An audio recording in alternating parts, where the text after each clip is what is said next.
ಏನಾಯ್ತು? ಪ್ರೆಸ್ನವ್ರು ಹೊರಟ್ರಪ್ಪ. ಈಗ ಈ ಮದುವೆ ನಡೆಯುತ್ತೆ ಇಲ್ಲ ಯಜಮಾನ್ರೆ? ಮುಹೂರ್ತ ಮೀರೋಯ್ತಲ್ವಾ ಪುರೋಹಿತರೆ? ಬಾವುಜಿ ಬಾನು ಇಲ್ಲಿ ಬಾ. ಬಂದೆ. ಒಬ್ಬಳೇ ಬರ್ತಾ ಇದೀಯ?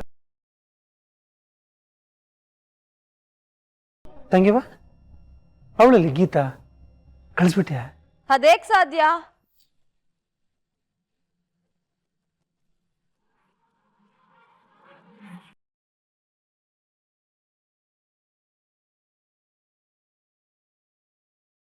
ಈಗ ತಾನೇ ಪ್ರೆಸ್ ಅವ್ರ ಮುಂದೆ ಮಗನ್ ಹೆಂಡ್ತಿನ ಮನೆ ಸೊಸೆಯಾಗಿ ತುಂಬಿಸ್ಕೋತಾ ಇದೀನಿ ಅಂತ ಹೇಳಿ ಬಂದಿರುವಾಗ ಅತ್ತೆ ಅದನ್ನ ಹೇಗ್ ವಿರೋಧಿಸಕ್ ಸಾಧ್ಯ? ಹಾಗಾದ್ರೆ ಈ ಮದುವೆ? ಪುರೋಹಿತ್ರೆ, ಅತ್ತೆ ಹೇಳ್ದಾಗೆ ಇವತ್ತು ಆ ಹುಡುಗಿ ಮದ್ವೆ ನಡೀತಿಲ್ಲ. ನನ್ ಗಂಡ ಹೇಳ್ದಾಗೆ ನನ್ ತಿಥಿ ಕೂಡ ನಡೆಯೋದಿಲ್ಲ. ಎಲ್ಲ ಆ ದೇವ್ರ ಮಾಡ್ಸಕ್ ಆಗಿದೆ.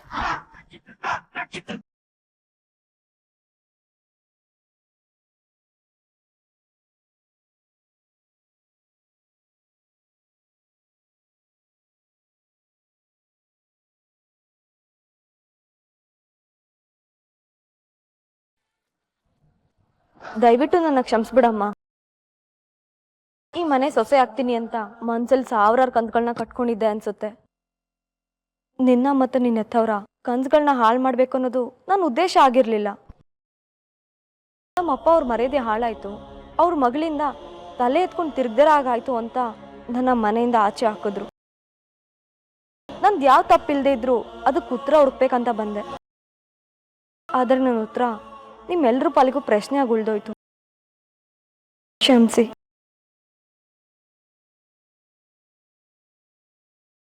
ಇಂಥ ದುರಂಕಾರಿಗಳಿಗೆ ಬುದ್ಧಿ ಕಲ್ಸಿದ್ರೆ ಇನ್ನೊಂದಣ್ಣು ನೋವು ತಿನ್ನೋ ತಪ್ಪುತ್ತೆ ಅನ್ನೋದು ನನ್ನ ಆಸೆ ಆಗಿತ್ತು.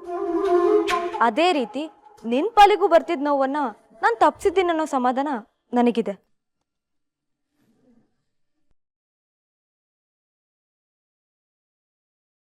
ಸಂತೋಷ ಪಡಿ. ನಿಮ್ ಮಗಳು ನರ್ಕದಲ್ಲಿ ಬದುಕೋದು ತಪ್ಪೋಯ್ತು. ನಿಮ್ ಸಂಸಾರ ಉಳಿ. ಇನ್ ಮುಂದೆ ನಮ್ ಸಂಸಾರದ ಮಾತುಕತೆ ಇರುತ್ತೆ. ನೀವು ಬರ್ತೀವಮ್ಮ. ನೀನು ನನ್ನ ಮಗಳ ನರ್ಕ ತಪ್ಪಿಸಿದ್ಯಾ?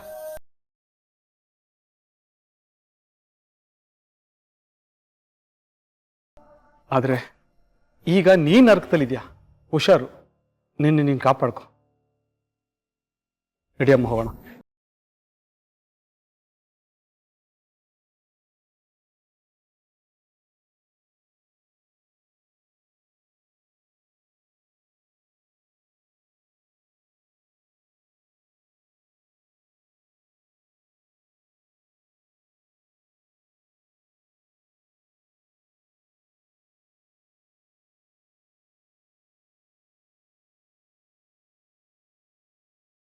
ಏನ್ ತಾಯಿ ನೀವು ನಿಶ್ಚಿತಾರ್ಥ ಅಂತ ಕರ್ಸಿದ್ರಿ,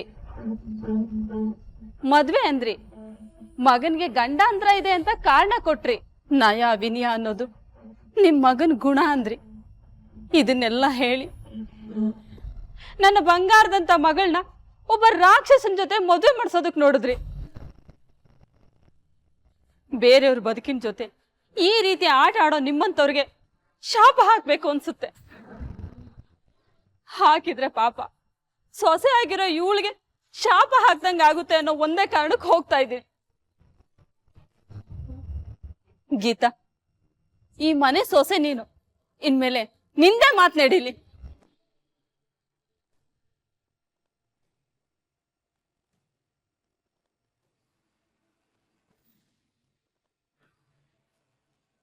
ಸರಿ ತಾಯಿ, ಶುರುವಾದ ನನ್ನ ಕೆಲಸ ಮುಗಿಲಿಲ್ಲ. ಇಷ್ಟಕ್ಕೂ ಮದುವೆ ಆದ ನಿಮ್ ಮಗನಿಗೆ ಮತ್ತೆ ಮದುವೆ ಮಾಡ್ಬೇಕಾದ ಅಗತ್ಯ ಇಲ್ಲ ಬಿಡಿ.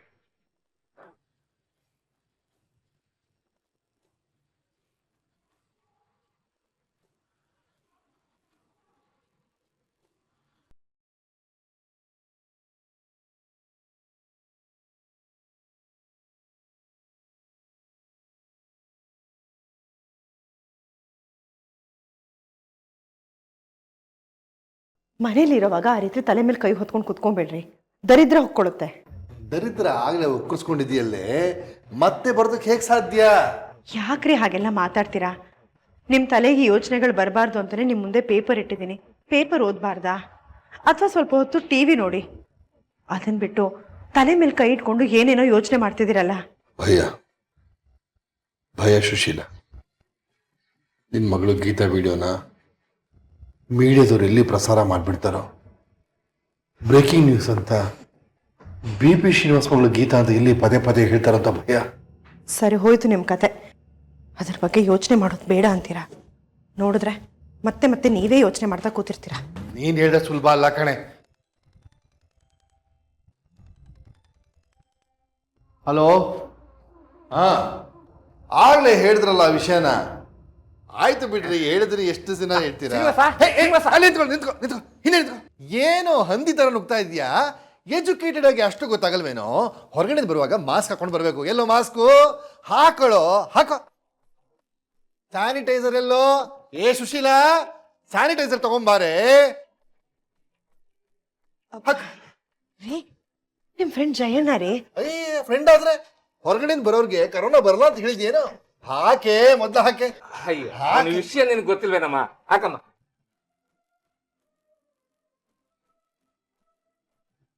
ಏ ದಡ್ಡ, ಅರ್ಥ ಮಾಡ್ಕೋ, ಈ ಕಾಯಿಲೆ ಒಬ್ರಿಂದ ಒಬ್ರಿಗೆ ಹರಡುತ್ತೆ ಕಣೋ. ಮಾಸ್ಕ್ ಹಾಕೋ, ಆ ಮುಗ್ಮೇಲೆ ಹಾಕೋ, ಹಾಕೋ ಮುಗ್ಮೇಲೆ. ಓ, ಈಗ ವಿಷಯ ಹೇಳು. ಟಿವಿ ನೋಡಿದ್ಯಾ?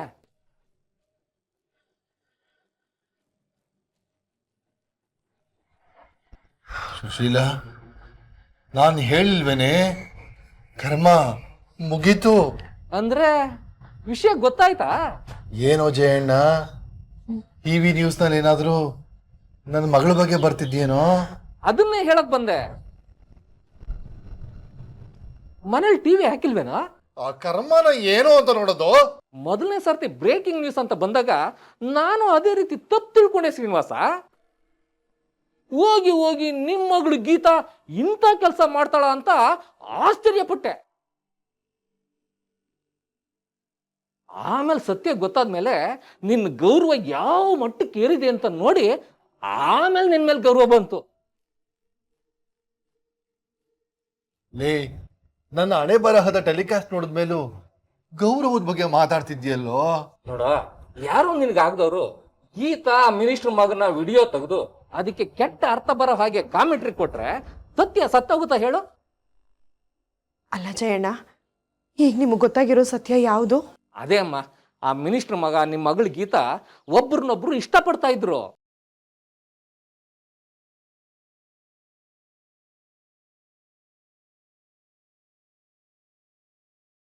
ಒಟ್ಟಲ್ಲಿ ನೀನ್ ಯಾವುದೋ ಲೆವೆಲ್ಗೆ ಹೋಗ್ಬಿಟ್ಟೆ ಶ್ರೀನಿವಾಸ. ನಿನ್ಗೆ ಹೇಗೆ ಗೊತ್ತಾಯ್ತು? ಅವ್ರಿಬ್ರಿಗೂ ಮದುವೆ ಮಾಡ್ಬೇಕು ಅಂತ ನೀವುಗಳು ಕಾಯ್ತಾ ಇದ್ರೆ.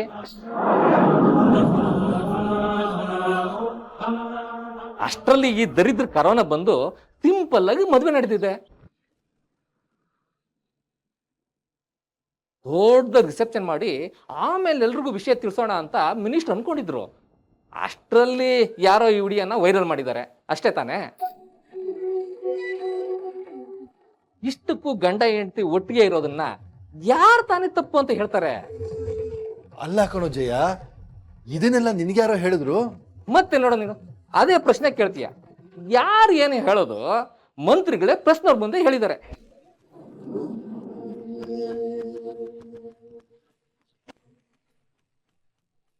ಯಾವ ಚಾನಲ್ ಹಾಕಿದ್ರು ಅದೇ ಬ್ರೇಕಿಂಗ್ ನ್ಯೂಸ್. ಒಟ್ನಲ್ಲಿ ಶ್ರೀನಿವಾಸ, ನೀನು ಯಾವುದೋ ಲೆವೆಲ್ಗೆ ಹೋಗ್ಬಿಟ್ಟೆ.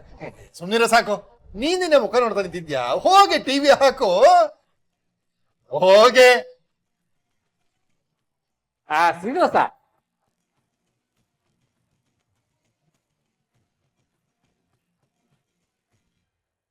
ಅಂತೂ ಶ್ರೀನಿವಾಸ, ನಮ್ಗೆ ಯಾರಿಗೂ ವಿಷಯನ ತಿಳಿಸದೆ ಮಂತ್ರಿಗಳನ್ನೇ ಬೀಗರು ಮಾಡ್ಕೊಂಡ್ಬಿಟ್ಟೆ. ಈಗ ದೊಡ್ಡ ಮನುಷ್ಯನಪ್ಪ ನೀನು. ಶ್ರೀನಿವಾಸ, ಮಂತ್ರಿಗಳು ಬೀಗರಾಗವ್ರೆ ಅಂತ ನಮ್ಮನ್ನು ಮಾತ್ರ ಮರಿಬೇಡಪ್ಪ. ಹೋಗ, ಹೋಗಿ ಕೆಲಸ ನೋಡ್ಕೊಳ್ಳೋ. ಕೆಲ್ಸಕ್ಕೆ ಬಾದರೆ ಮಾತಾಡ್ಕೊಂಡು ನಿಂತಿರ್ತಾನೆ. ಹೋಗೋ. ಹೂನಪ್ಪ, ದೊಡ್ಡವರಾದ್ಮೇಲೆ ಎಲ್ಲ ಹಿಂಗೆ.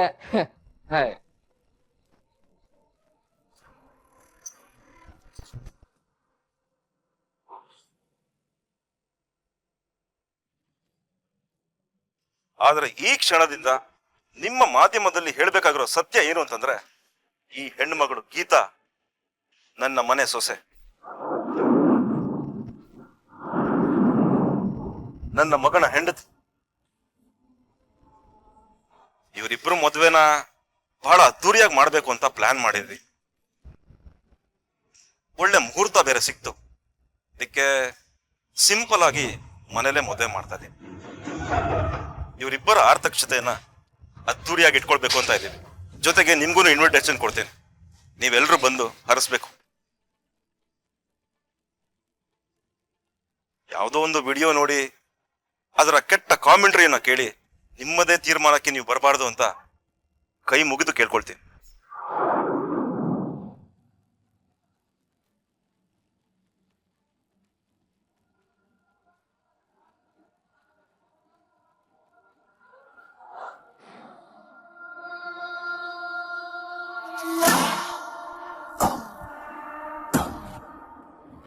ನಿಮ್ಮ ಮೌನ ನನ್ಗೆ ಯಾವ ಉತ್ತರನೂ ಕೊಡ್ತಿಲ್ಲ.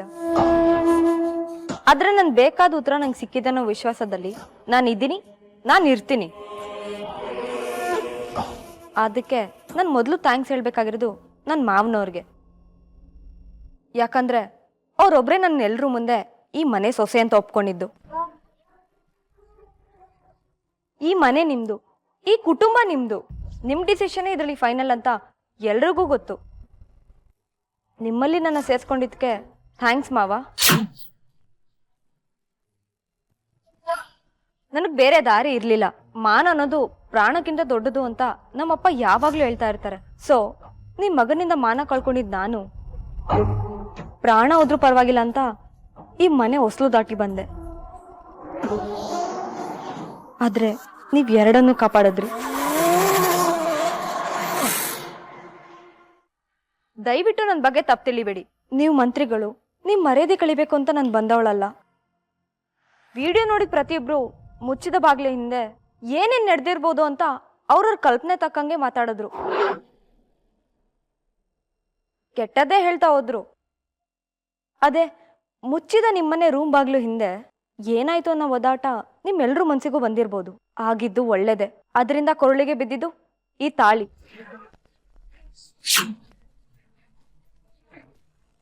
ನೋಡೋ, ನೀನು ಬಾಯಿಗೆ ಬಂದಿದ್ದೆಲ್ಲ ವಿಜಯ್, ಏನು ಮಾತಾಡ್ಬೇಡ. ಹೌದು, ಮಾತಾಡ್ಬೇಕಾಗಿರೋದು ನಾನು. ಎಲ್ಲವೂ ಹಾಳಾಗ್ತಿತ್ತು. ನಮ್ ಮನೆ ಮರ್ಯಾದೆ, ನನ್ ಜೀವನ, ಮದ್ವೆ ಆಗಕ್ ಬಂದಿದ್ದ ಆ ಹೆಣ್ಣಿನ ಜೀವನ, ಅವ್ರ ಮರ್ಯಾದೆ, ವಿಡಿಯೋ ನೋಡಿದ ಜನ ನಿಮ್ ಬಗ್ಗೆ ಮಾತಾಡ್ತಿದ್ದು, ಆಗ ಹೋಗ್ತಿದ್ದ ನಿಮ್ ಮರ್ಯಾದೆ, ಟೋಟಲ್ ಆಗಿ ಎಲ್ಲ ಹಾಳಾಗ್ತಿತ್ತು. ಈಗ ಎಲ್ಲ ಸರಿ ಹೋಗಿದೆ. ಈಗ ಈ ತಾಳಿ ನನ್ ಕೊಳಲಿದೆ. ಆಗಿದ್ಮೇಲೆ ನಾನ್ ಇರ್ಬೇಕಾಗಿರೋದು ಈ ಮನೇಲಿ. ಇರ್ಬೇಕಾಗಿದ್ ಮನೆಗೆ ನಾನ್ ಬಂದಿದ್ದೀನಿ. ಇದಿಷ್ಟು ನನ್ ಮಾತು. ಈಗ ನೀವೇನ್ ಮಾತಾಡ್ಬೇಕೋ ಮಾತಾಡಿ.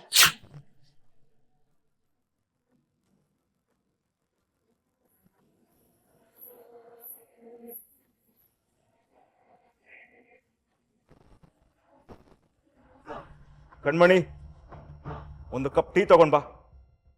ಹಾಗೆ ಒಂದು ತಲೆನೋವು ಮಾತ್ರೆ ತಗೊಂಡ್ ಬಾ.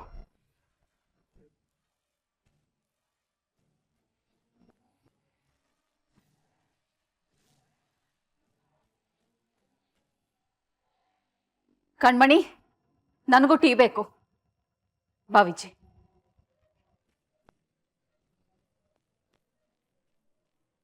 ಹೇ ಕಿರಣ, ಶ್ರುತಿ, ಪ್ರೋಗ್ರಾಮಿಂಗು ನೆಗೆದ್ ಬಿದ್ದು ನೆಲ್ಲಿಕ್ಕಾಗೋಯ್ತು, ಅದನ್ನೆಲ್ಲ ಕ್ಲೀನ್ ಮಾಡಿ.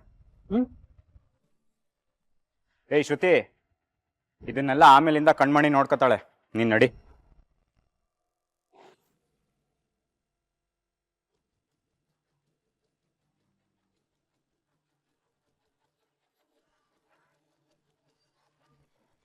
ಏನಪ್ಪ ಇದು? ದಿಕ್ಕಿಗೊಬ್ರೊಬ್ರ ತರ ಹೊರಟೋದ್ರು. ಈಗ ನಾನು ಏನ್ ಮಾಡ್ಬೇಕು? ಎಲ್ಲಿಗೆ ಹೋಗ್ಬೇಕು? ನಾನು ಉಳ್ಕೊಳ್ಳೋದಲ್ಲಿ, ಇರೋದೆಲ್ಲಿ? ಯಾರಾದ್ರೂ ಬಂದು ಇದು ನಿನ್ ಜಾಗ ಅಂತ ಹೇಳೋ ತನಕ ನಾನು ಇಲ್ಲೇ ಇರ್ಬೇಕಾ? ದೇವ್ರೆ, ದಾರಿ ಇಲ್ಲಿಗೆ ಅಂತ ಗೊತ್ತಿತ್ತು. ಆದ್ರೆ ಇಲ್ಲಿಗೆ ಬಂದ್ಮೇಲೆ ಬೇರೆ ಯಾವ ದಾರಿನೋ ಪ್ರಶ್ನೆ ಬಂದು ಕೂತಿದ್ಯಲ್ಲ. ಈಗ ನಾನು ಏನ್ ಮಾಡ್ಲಿ?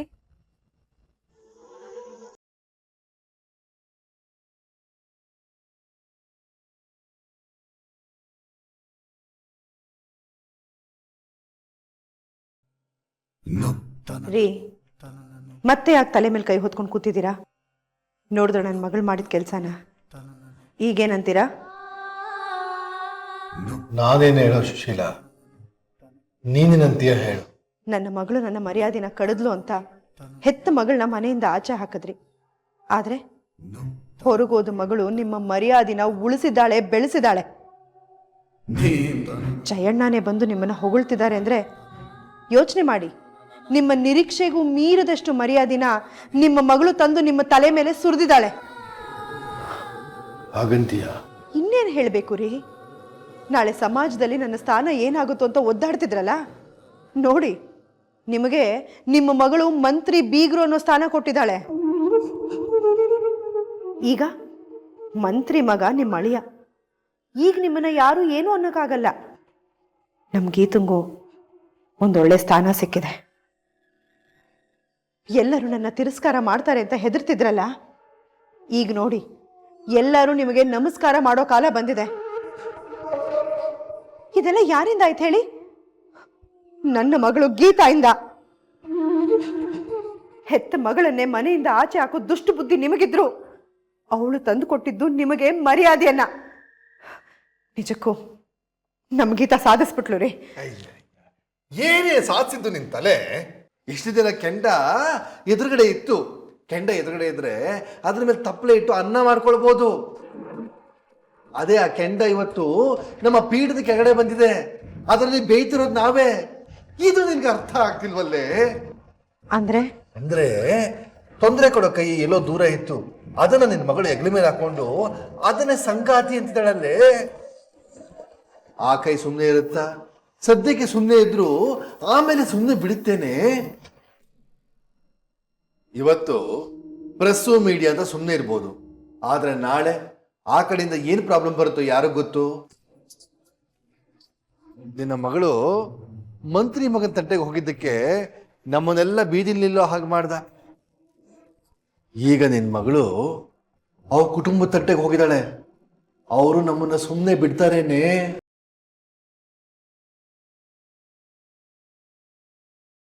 ಆದ್ರಿಂದ ನಮ್ಮ ಮಾನ ಮರ್ಯಾದೆ ಮಾತ್ರ ಹೋಗಿತ್ತು. ಆದ್ರೆ ಈಗ ಮಾಡಿರೋ ಕೆಲಸದಿಂದ ನಮ್ಮ ಪ್ರಾಣನೇ ಹೋಗುತ್ತೆ ಕಣೆ. 100% ಕಣೆ. ನಮ್ಮ ಹೆಣ ಅನಾಥ ಶವ ಸ್ಥಿತಿ ಬಂದು ನಿಲ್ಲುತ್ತೆ. ಇಷ್ಟು ದಿನ ಸಮಸ್ಯೆ ನಮ್ಮ ಮನೆಯಿಂದ ಹೊರಗಾಕದ್ದಲ್ಲ ನೆಮ್ಮದಿ ಆಗಿದ್ದೆ, ಅದು ಇವತ್ತು ಸತ್ತೋಯ್ತು ಕಣೆ. ಈ ಗೀತ ಎಲ್ಲೇ ಇದ್ರು ನನಗೆ ಅಪಾಯ ತರೋದನ್ನು ಮಾತ್ರ ಬಿಡೋಲ್ಲ. ಭಗವಂತ, ನನ್ನ ಬದುಕನ್ನ ಇನ್ಯಾವ ಸ್ಥಿತಿಗೆ ತಂದು ನಿಲ್ಲಿಸಬೇಕು ಅಂತಿದ್ದೀಯಪ್ಪ.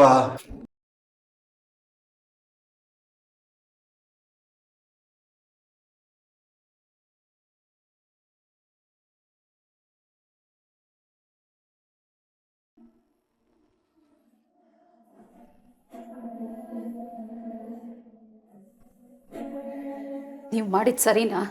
ಯಾಕೆ ಬಾನು, ನಿನ್ನ ಬಿಟ್ಟು ಟೀ ಕುಡಿತಾ ಇದ್ದೀನಿ ಅಂತನಾ? ಯಾರೋ ತಲೆ ಮಾಸ್ದವಳನ್ನ ಈ ಮನೆ ಸೊಸೆ ಅಂತ ಪ್ರೆಸ್ನವ್ರ ಮುಂದೆ ಒಪ್ಕೊಳ್ಳೋ ಅಗತ್ಯ ಏನಿತ್ತು? ಬೇರೆ ಏನೋ ಕಾರಣ ಹೇಳಿ ಪ್ರೆಸ್ನವ್ರನ್ನ ಸಾಗ್ ಹಾಕ್ಬೋದಾಗಿತ್ತು. ಆ ಗೀತನ ಒತ್ತು ಓಡಿಸ್ಬೋದಾಗಿತ್ತು. ವಿರೋಧ ಪಕ್ಷದವ್ರ ಕುತಂತ್ರ ಅಂತ ಹೇಳಿ ನಮ್ ವಿಜಿ ಮದ್ವೆನ ಮಾಡಿ ಮುಗಿಸ್ಬೋದಾಗಿತ್ತು. ಆದ್ರೆ ಅದ್ ಎಲ್ಲ ಬಿಟ್ಟು ಎಲ್ರು ಮುಂದೆ ಅವಳನ್ನ ಸೊಸೆ ಅಂತ ಒಪ್ಪಿದ್ದು ಸರಿಯಾಗಿತ್ತು. ಜೀವನ ಪೂರ್ತಿ ಯಾರು ಯಾವಾಗ ಬಂದು ಇನ್ನೇನು ಕೇಳ್ತಾರೋ ಒಂದು ಆತಂಕದಲ್ಲಿ ಒತ್ತಾಡ್ಬೇಕಾಗಿತ್ತು. ಅಲ್ಲ ರೀ, ನನ್ನ ಮಾತನ್ನು ಸ್ವಲ್ಪ ಕೇಳಿಸ್ಕೋಬಾನು. ವಿಜಯ್ ಮಾಡಿರೋ ಅನಾಹುತ ಎಂಥದ್ದು ಅಂತ ಸ್ವಲ್ಪ ಆದ್ರೂ ಯೋಚನೆ ಮಾಡಿದ್ಯಾ? ಒಂದು ಹೆಣ್ಣಿನ ಜೀವನನ ಹಾಳು ಮಾಡಿದ್ದಾನೆ ಅವನು. ಮಹಿಳಾ ಮತ್ತು ಮಕ್ಕಳ ಕಲ್ಯಾಣ ಮಂತ್ರಿಯಾಗಿ ನಾನು ಅವ್ರ ಉದ್ಧಾರ ನೋಡ್ಬೇಕು. ಅದು ಬಿಟ್ಟು ಅವರು ಹಾಳಾಗೋ ಕೆಲಸ ನಮ್ಮ ಮನೆಯಿಂದ ಶುರುವಾಗ್ಬೇಕಾ? ಹೇಳು ಬಾನು.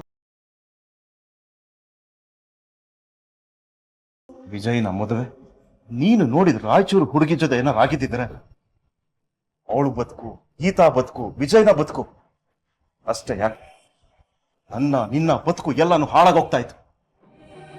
ಮೀಡಿಯಾದವರು ಇದನ್ನ ಹಿಡ್ಕೊಂಡು ನಮ್ಮ ಮಾನ ಹರಾಜಾಕಿರೋರು. ಅದರಿಂದ ತಪ್ಪಿಸ್ಕೊಳ್ಳೋಕೆ ಇದಕ್ಕಿಂತ ಬೇರೆ ದಾರಿ ಇರ್ಲಿಲ್ಲ. ಹಾಗಾದ್ರೆ ಈ ದಾರಿ ಶಾಶ್ವತವಾಗಿರೋದಾ ಅಥವಾ ಇನ್ನೂ ಪ್ರಶ್ನೆ ಮಾಡ್ತಾ ಇದೆಯಲ್ಲ ಬಾನ್, ನಿನ್ನ ಮಗ ಮಾಡಿದ್ ಸರಿನ? ಅವನು ಮಾಡಿರೋ ತಪ್ಪುಗಳಿಗೆಲ್ಲ ಶಿಕ್ಷೆ ಕೊಡ್ತಾ ಬಂದ್ರೆ ನಮ್ಮ ಸಂಸಾರ ಉಳಿಯುತ್ತಾ? ಅದಕ್ಕೆ ನಾನು ಉತ್ತರ ಹೇಳ್ಬೇಕಾ ಹೇಳಿ? ಎಲ್ಲ ನಿಮ್ ಮುಂದೆ ಕನ್ನಡಿ ತರ ಕಾಣಿಸ್ತಾ ಇದೆಯಲ್ಲ, ಇದರಲ್ಲಿ ವಿಜಯನ್ ತಪ್ಪು ಯಾವುದೂ ಇಲ್ಲ. ಅವನನ್ನ ಗಂಡಾಂತರ ಆಳ್ತಾ ಇತ್ತು, ಅದರಿಂದ ಅವನನ್ನ ಈಚೆ ಕರ್ಕೊಂಡು ಬರ್ಬೇಕಾದ ಜವಾಬ್ದಾರಿ ನನ್ನ ಮೇಲಿತ್ತು. ಅದನ್ನ ನಿಮ್ ತಲೆಗೆ ಹಾಕಿ ನಿಮಗೆ ಯಾಕೆ ಟೆನ್ಷನ್ ಕೊಡಬೇಕು ಅಂತ ನಿರ್ಧಾರನ ನಾನೇ ತಗೊಂಡೆ. ಪರಿಹಾರಗಳನ್ನ ನಾನೇ ಹುಡುಕ್ತಾ ಹೋದೆ. ಆಗ ಗುರುಜಿ ಕೊಟ್ಟ ದಾರಿನೇ ರಾಯಚೂರಿನ ಹುಡುಗಿ ಜೊತೆ ಮದ್ವೆ. ನನ್ನ ಹತ್ರನೂ ಅದು ಬಿಟ್ಟು ಬೇರೆ ದಾರಿ ಇರಲಿಲ್ಲ. ಆದ್ರೆ ಇವತ್ತು ಆ ದಾರಿ ಬಿಡು. ಆ ಹೆಣ್ಣಿನ ಬದಲಿಗೆ ಈ ಹೆಣ್ಣು ಬನ್ನಿ. ಇನ್ಮೇಲಾದ್ರೂ ಸಂಸಾರನ ಸರಿಯಾಗಿ ನಿಭಾಯಿಸು.